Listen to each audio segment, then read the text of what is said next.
ওনাকে দল মত নির্বিশেষে কোরআনের জন্য ভালোবাসি। উনি বলতেন, তোমরা বেশি বেশি ভারতে দালালি করতে যেও না, মাথায় রাখবা আমরা হলাম মূলবাদী। মূল হলো কোরআন, মূল হলো হাদিস, মূল হলো আল্লাহ তাআলা, মূল মানে হচ্ছে হিজ লাস্ট মেসেঞ্জার মুহাম্মদ সাল্লাল্লাহু আলাইহি ওয়াসাল্লাম। আমরা হলাম মূলবাদী, আমরা থাকি গাছের গোড়ায়, তোমরা থাকো গাছের আগায়।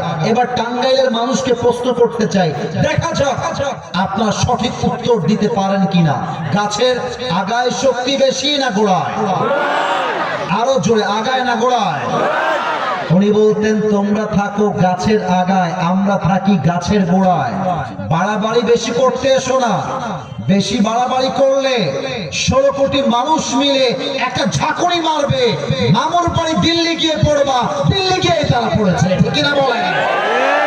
অতএব ডক্টর জাকির নায়ক আসবে, এখান থেকে সে আবার মালয়েশিয়া যাবে, তাকে রুখে দিবে, এটা বাংলার মুসলমান হতেই দেবে না, ঠিক কিনা বলো? আল্লাহ কবুল করো, পড়ে সবাই আমিন। আপনাদের বউ আছে কার কার? একটু হাত তোলেন। বউ